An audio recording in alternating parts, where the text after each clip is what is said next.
e nós vamos conversar com a professora de Ciência Política da Universidade Federal do Rio de Janeiro e do Programa de Pós-Graduação em Ciências Sociais da Universidade Federal Rural do Rio de Janeiro e coordenadora do Laboratório de Partidos, Eleições e Política Comparada, Maíra Goulart. Bom dia, Maíra. Oi, gente, bom dia. Sobrevivendo aqui. Estamos todos, né? Maíra, ontem nós tivemos o ex-presidente Lula e o atual presidente Jair Bolsonaro consolidando a passagem para o segundo turno. Existia a expectativa de que essa eleição pudesse ser decidida já ontem, mas isso não aconteceu. Lula teve 48,4% dos votos e Bolsonaro 43,2%. Como é que você viu primeiro o resultado dessa eleição presidencial, Maíra? Bem, nacionalmente, a gente está dentro do range das pesquisas. Isso é a primeira coisa que a gente precisa dizer, porque eu acho que fazer proliferar um discurso anti-pesquisa é muito perigoso num contexto em que o negacionismo é uma ameaça real, e o negacionismo ele nunca se restringe a apenas um aspecto. Ele não ficaria restrito apenas ao resultado das pesquisas, ele poderia envolver o resultado das próprias urnas, né, das eleições, ciência, Estado de Direito, tudo fica ameaçado quando você não confia nas fontes fidedignas de informação, na ciência, nas pesquisas. Então, a primeira coisa é dizer que o resultado nacional estava dentro do range. O resultado das subnacionais e mesmo a previsão do resultado nacional por estado errou sim bastante. Mas aí a gente pode dizer que as amostras, quando elas são reduzidas, elas têm maior chance de erro, né? Porque elas vão fazer uma prospecção nacional de uma coisa que é regional, e também que o voto para os candidatos das estaduais, ele é muito definido próximo da eleição. Isso se aplica também ao voto em Bolsonaro, né? Bolsonaro, como um candidato populista de extrema-direita, ele tende a ter uma reta final de campanha em que envolve muita fake news, muita agressividade em relação ao oponente, e isso faz com que votos no espectro da direita que estejam indecisos ou pensem em ir para outros candidatos acabem se concentrando nele. Ou seja, em uma frase, eu acho que o voto útil do Ciro Gomes foi para o Bolsonaro. Então, em vista disso, nesse segundo turno, aqueles que ainda foram resilientes, né, continuaram com Ciro Gomes e também parte daqueles que estão com Simone Tebet podem migrar para o ex-presidente Lula, que na prática precisa ali de pouco mais de 1,5% para vencer as eleições, Maíra? Então, diferentemente de muita gente que está cravando coisas agora ou que cravou coisas antes, eu particularmente acredito em campanha eleitoral. Seja ela nas mídias tradicionais, seja mesmo essas que são fake news em bolhas, né? Eu acredito que o eleitor, tirando aqueles que já têm suas preferências consolidadas, ele é volátil e ele absorve informações e diálogo, né? Eles conversam uns com os outros. Então eu acredito que o espaço está aberto ao convencimento. Por isso que eu acho difícil dizer assim, o voto do Ciro Gomes vai para o Bolsonaro, o voto para não sei o quê. Eu acho que a campanha tem um papel aí. E aí vão jogar duas forças, antipetismo e antibolsonarismo, e vão competir entre si. Agora, você falou da questão dos estados, né, que de fato há, de uma forma geral, uma definição mais próxima ali da data do pleito mesmo, e por isso a gente tem, né, em sucessivas eleições muitas surpresas. Mas analisando dois estados, no caso São Paulo, por exemplo, o ex-ministro Tarcísio de Freitas estava ali, aparecia em segundo, depois ele aparece em primeiro, mas claramente na esteira do próprio Jair Bolsonaro. Agora, no Rio de Janeiro, Cláudio Castro foi eleito no primeiro turno, quase 60% dos votos válidos, e com votação maior do que a de Jair Bolsonaro. Como que você vê esses dois fenômenos, né? São duas figuras que, de certa forma, o Cláudio Castro até discursivamente menos, né? Mas Tarcísio de Freitas muito atrelado ao bolsonarismo, mas que acabam tendo desempenhos diferentes em relação ao próprio presidente nesses dois estados, Maíra. Bem, no caso do Rio de Janeiro, eu desde o início digo o seguinte, o Cláudio Castro é um candidato muito forte. Por quê? Primeiro pelo perfil, pouco conhecido, pouco rejeitado, com a máquina, acabou de privatizar a SEDAI, com dinheiro, Então, ele tinha uma margem de crescimento muito grande por ser pouco conhecido e pouco rejeitado, com o dinheiro para fazer campanha. Isso é um manancial, é um candidato que todo mundo queria ter na mão, né? E ele soube fazer um jogo muito importante nessa em qualquer eleição, que é o jogo da política local. Ele fez alianças com prefeitos, vereadores, deputados estaduais, deputados federais. Então, ele estava na dobrada com quase todos os nomes de peso fora da capital. Enquanto o Freixo, ele tinha um perfil muito ruim de candidato. Que me desculpe o Freixo, né? Mas não é nada pessoal, mas ele não tem um perfil muito ruim de candidato. Muito rejeitado, muito conhecido, com pouca margem, portanto, de crescimento, sem conexões com elites políticas locais, sem enraizamento fora dos grandes centros e das pessoas que circulam na opinião pública. Ele é um candidato de opinião pública. A mesma coisa acontece com o Haddad. São candidatos de opinião pública e, portanto, com pouca capacidade de penetrar o tecido social, as camadas populares. Haddad e Freixo são âncoras para o Lula, porque o Lula ele é muito maior do que um candidato de opinião. Ele é nordestino, ele é popular, é por isso que ele se enraiza no tecido social, é por isso que ele gera identificação com as camadas populares. Nem Freixo nem Haddad são capazes de fazer isso. Em São Paulo isso é menos problemático, porque a gente tem uma camada maior de pessoas, em termos absolutos, que estão nesse círculo da opinião pública. No Rio de Janeiro, tirando na capital, a gente tem grotões, a gente tem a dinâmica da política local é fulcral para isso. E o Castro fez isso primorosamente, com a associação com as elites políticas locais, e muitas delas são evangélicas. Então, essa associação dele, que é católico, com as igrejas evangélicas, deu um potencial muito grande de crescimento a ele. Agora, Maíra, quando a gente vê a repercussão, né, das eleições brasileiras no exterior, por exemplo, é interessante ver isso, né, porque a gente observa alguém vendo à distância, né, que não está tão envolvido na disputa. Hoje, por exemplo, de madrugada ali no Twitter, um dos principais trends era Brazilian, né, porque as pessoas estavam surpresas na prática com a adesão da população, né, mesmo estando em segundo lugar, com a adesão de uma parcela considerável da população brasileira à candidatura de Jair Bolsonaro, com tudo que aconteceu, né, com os ataques rotineiros de Bolsonaro às instituições, com a condução na pandemia que foi péssima e que foi destaque lá fora.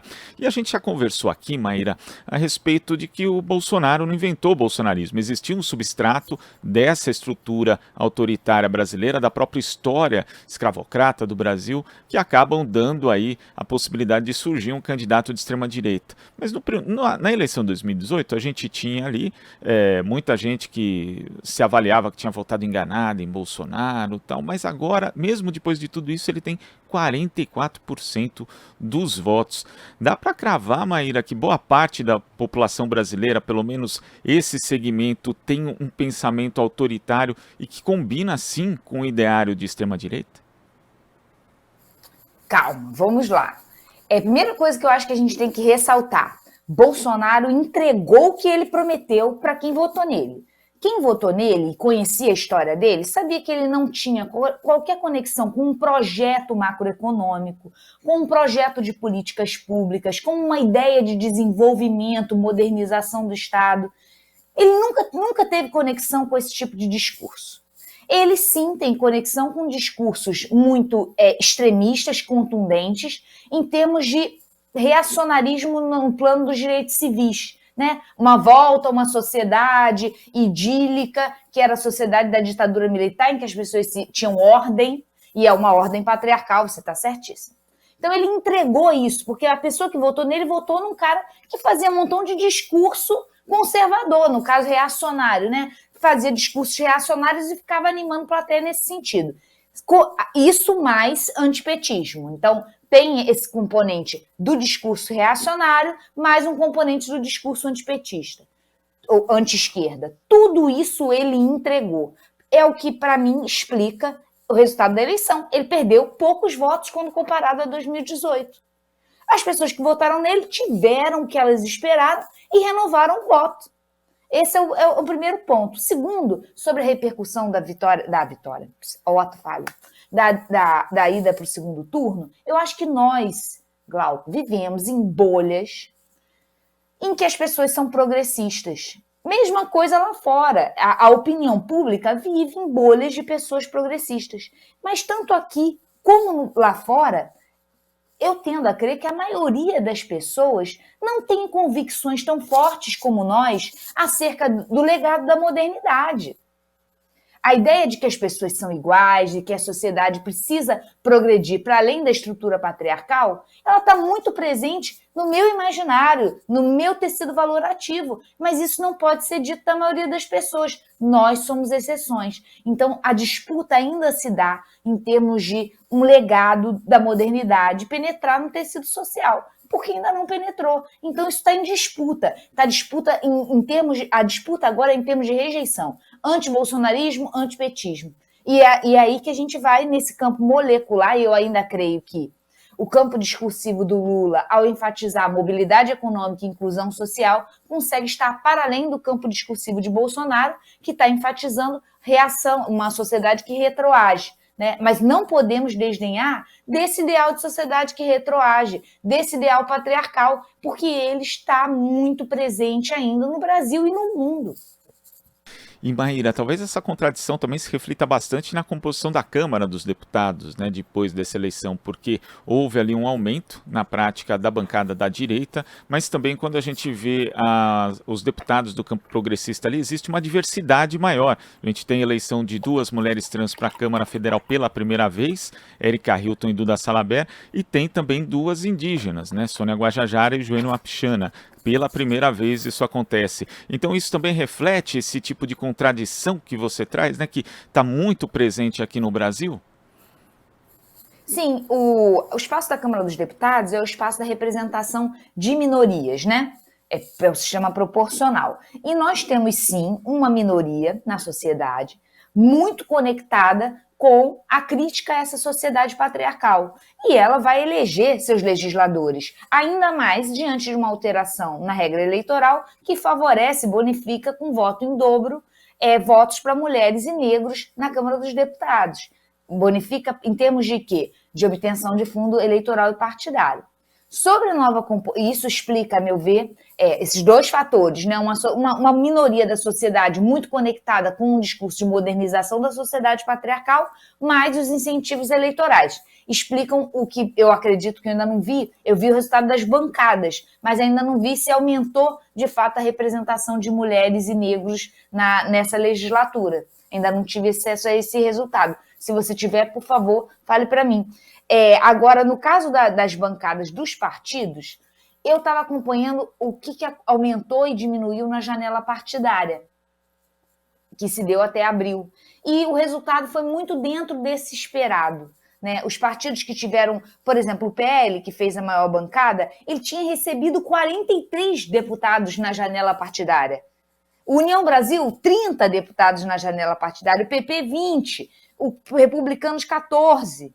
Para você ver, já havia uma expectativa de que eles seriam ampliados em sua representação nessa legislatura. Eu estou dizendo isso tudo, gente, para dizer o seguinte: não é uma grande surpresa, a gente não descobriu que todo mundo é fascista hoje em dia. As pessoas já eram conectadas com o discurso de sociedade patriarcal, essas elites políticas, elas são em grande medida uma renovação de elites políticas tradicionais, dessa política local, que agora está, por ocasião, associada ao bolsonarismo, mas não é uma associação estrutural, porque essa política local, essas elites políticas lá aqui, que a gente está mencionando, que é o chamado centrão, eles já estavam lá antes do Bolsonaro e vão estar lá depois do Bolsonaro.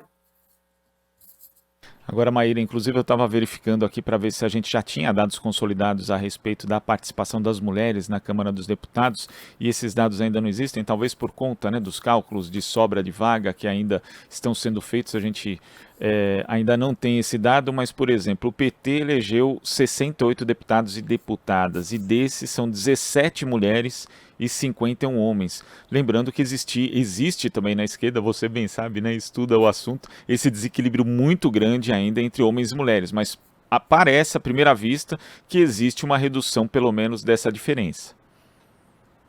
Sim, isso para mim é um dado muito importante, porque mesmo que a gente tenha eleito mulheres conservadoras, negros conservadores, o fato de haver uma representação mais plural em termos dos corpos é um avanço incontestável, porque para as próximas gerações, essas pessoas, mulheres, negros, ao observar nesses espaços de poder corpos parecidos com os dela, vão se sentir mais afeitos a buscar esses espaços de poder na política e na sociedade. Então, eu estou muito esperançosa e na expectativa desses resultados da representação de mulheres e negros. Porque me incomoda muito, e olha, eu vou te falar que eu recebo parecer de artigo dizendo isso. Dizendo, mas expandiu a representação de mulheres, mas elas eram conservadoras. Gente, eu não quero só as mulheres que concordam comigo no poder. Eu quero qualquer mulher. Porque é muito melhor, já que vai ter um conservador, que seja uma mulher. E eu acho, reforçando um ponto aqui que a gente ainda não explorou, que o diálogo com esses segmentos conservadores minoritários, que de alguma maneira se sentem oprimidos, mulheres, negros, essas pessoas são conservadoras em alguns pontos. Mas elas têm diálogo com o campo progressista em outros pontos. E uma figura que, para mim, é emblemática nesse diálogo é a Simone Tebet no que diz respeito às mulheres. É importante não só trazer ela por causa dos votos que ela pode gerar, isso é o de menos para mim, mas pela possibilidade de interlocução com mulheres que se entendem conservadoras, mas que estão desconfortáveis com a situação de opressão que elas vivem no seu local de trabalho e dentro de casa. E elas não têm na sua condição material de existência a possibilidade de assumir um discurso progressista, porque o discurso progressista é fácil para mim, que vivo numa bolha progressista e protegida da violência de certa maneira. Mas para mulheres de camada popular, negros de camada popular, um discurso conservador protege. E é essa capacidade de interlocução com esses grupos que pode permitir que nós, o campo progressista, avancemos no tecido social. E é isso que a gente precisa fazer. Da mesma forma que a extrema-direita está avançando no tecido social, a gente tem que pensar em mecanismos que nos permitam avançar. E Maíra, eu queria pegar esse gancho do posicionamento da senadora Simone Tebet também em relação à importância que tem em outro aspecto, né? Porque a gente viu aqui em São Paulo, isso aqui ficou bastante evidente com o derretimento do PSDB, tanto na eleição para o executivo, mas também na eleição parlamentar. É um partido que praticamente sumiu, e isso foi acontecendo com o tal do centro democrático ou a centro-direita democrática que existia ou que achavam que existia aqui no Brasil. O posicionamento da Simone Tebet também é importante para dizer assim, olha, nós temos aqui uma centro-direita, uma direita, falando português, claro, civilizada, que consegue dialogar, que consegue estabelecer alguns consensos mesmo a despeito de diferenças ideológicas e, de repente, tirar, na verdade, tentar retomar esse espaço que o bolsonarismo acabou pegando dessa direita, dessa centro-direita, Maíra? Ótimo, Glauco. São duas posturas que a gente precisa comparar aqui. Ciro Gomes, que ele sinalizou um caminhar, ele pode até apoiar o Lula, acho difícil, mas pode apoiar. Mas discursivamente, o que ele fez nos debates ao longo da campanha? Ele sinalizou para um campo à direita, um campo nas franjas do bolsonarismo, configurou esse campo discursivamente a partir do antipetismo. Ele mobilizou esse grupo. Simone Tebet não mobilizou o antipetismo e sinalizou para um grupo que não se entende progressista, mas não quer ser de direita, não quer subscrever a sociedade patriarcal. Ela configurou esse campo. A questão é para quem que ela vai entregar esse campo. E eu espero que seja para o campo progressista. E eu acredito, e tudo indica que vai ser. Por isso eu acredito que esse movimento de trazer ela para eventualmente um governo Lula, meu ideal é que a gente concedesse para ela o Ministério da Damares, para que ela operasse, porque o Ministério da Damares, ele construiu uma engenharia institucional de penetração no tecido social, articulação com as prefeituras, formando espaços de discussão da família para voltar para uma família mais voltar não, né? Para permanecer nessa família patriarcal. A gente pode fazer a mesma coisa, manter essa estrutura e começar sem romper, sem com o pé na porta, sem achar que a gente vai ensinar para as classes populares o que é ser uma mulher independente. Porque esse é um ponto importante dentro do feminismo, né? É eu querer chegar para uma mulher que sustenta uma família de não sei quantos filhos, numa situação super difícil, e eu quero ensinar para ela o que é ser uma mulher independente, quando na verdade o que ela queria era alguém para dividir conta com ela. Só não é pior que um autoproclamado padre tentar ensinar o que é feminismo para uma mulher, né, Maíra?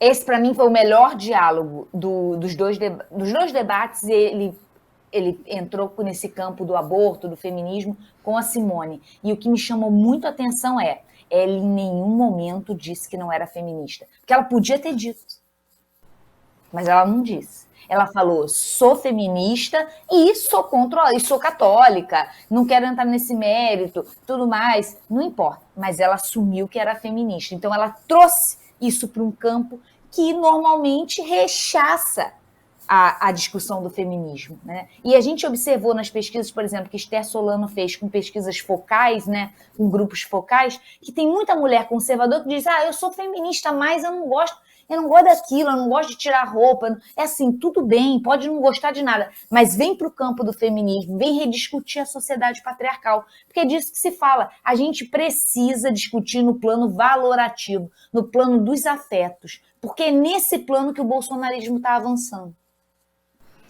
Maíra, eu queria agradecer a sua participação aqui hoje, esse dia tão importante, né, de reflexão a respeito dos resultados desse primeiro turno, sua participação aqui no Jornal Brasil Atual. Até a próxima, Maíra. Gente, muito obrigada e força aí nessa campanha, a gente vai precisar. Conversamos aqui com a professora de Ciência Política da Universidade Federal do Rio de Janeiro, coordenadora do Laboratório de Partidos, Eleições e Política Comparada, Maíra Goulart. Estamos apresentando Jornal Brasil Atual. As notícias que os outros não dão.